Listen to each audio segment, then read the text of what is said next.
¿Qué tal amigos? Soy Isidro de Acuarios MB, vuestro canal, y en este vídeo vamos a conocer los problemas que nos puede acarrear en nuestro acuario el exceso de oxigenación, o mejor dicho, el cambio brusco de presión.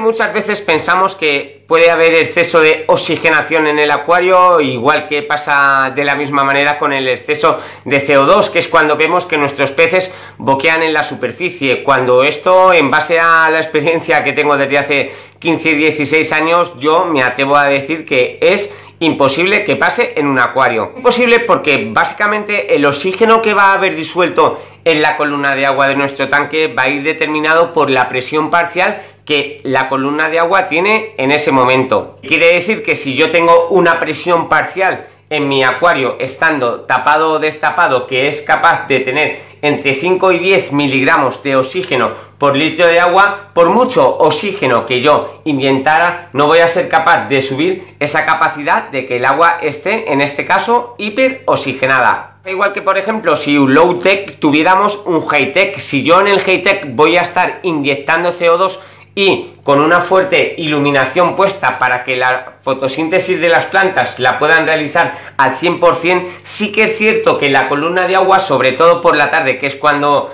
pasa este fenómeno, se llegue a saturar de oxígeno porque se va a mezclar el que ya hay disuelto en la columna de agua y el excedente que van a empezar a liberar las plantas, pero eso tampoco en ningún caso llegaría a causar hiperoxigenación en peces. Dos matices antes de entrar un poquito más en materia, los he indicado en el vídeo porque sí que es cierto que a poco que te pongas a leer un poquito por ahí sobre la embolia gaseosa, que es la enfermedad de la cual vamos a hablar, te dicen que en algunos casos puede ser de la saturación de oxígeno que pueden provocar las plantas a la hora de realizar la fotosíntesis, o bien de una inyección de oxígeno sobresaturada que nosotros metiéramos en nuestro acuario, cuando esto, vuelva a recalcar, no es cierto. La enfermedad de la embolia gaseosa es cuando nosotros vemos que nuestro pez, entre las escamas y también a veces sobre las aletas, tiene como pequeñas burbujitas de aire, y es ahí donde nosotros nos confundimos pensando que puede llegar a ser un exceso de oxigenación en nuestro acuario al ver esas pequeñas burbujas de aire. Nada más lejos de la realidad, porque para que os hagáis una idea, 1 miligramo de aire solamente contiene un 20% de oxígeno, el otro 75% sería gas nitrógeno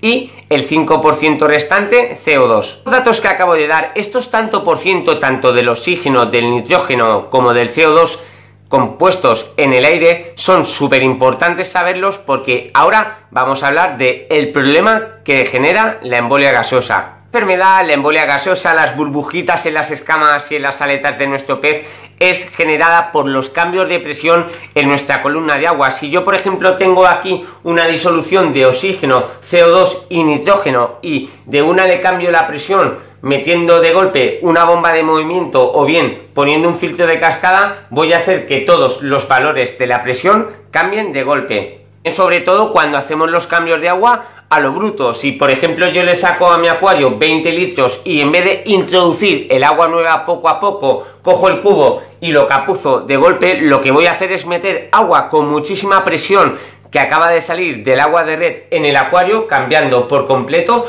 toda la presión parcial que tiene mi columna de agua. En estos dos casos, donde nosotros mismos vamos a generar que nuestro pez padezca la embolia gaseosa, por una cosa súper fácil de entender. Los peces respiran y obtienen el oxígeno por las branquias gracias al efecto de la difusión. Este efecto es súper fácil de entender. Cuando el aire disuelto en la columna de agua penetra por las branquias, estas, que están conectadas directamente con vasos capilares, van a captar el oxígeno disuelto en el agua y van a liberar e intercambiar el CO2 que nuestro pez tiene en esos vasos. ¿Qué pasa si nosotros cambiamos la presión del acuario de golpe, o bien con el cambio de agua o realizando algún cambio brusco de corriente? El acuario sí que le va a dar tiempo a liberar la presión que nosotros hemos introducido y modificado, pero a las branquias de los peces no, ya que si están trabajando en una presión y nosotros la aumentamos de golpe, lo único que vamos a hacer es que nuestro pez se sature de gases y por tanto los empiece a retener en los tejidos.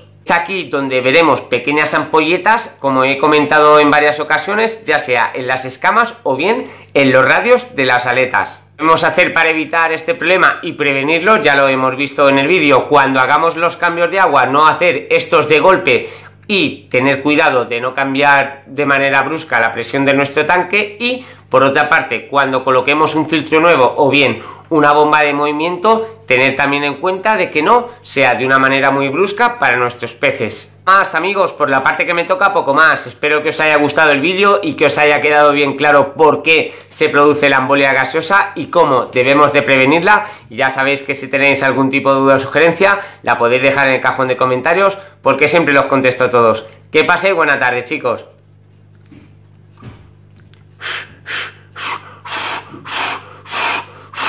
Madre mía, qué calor.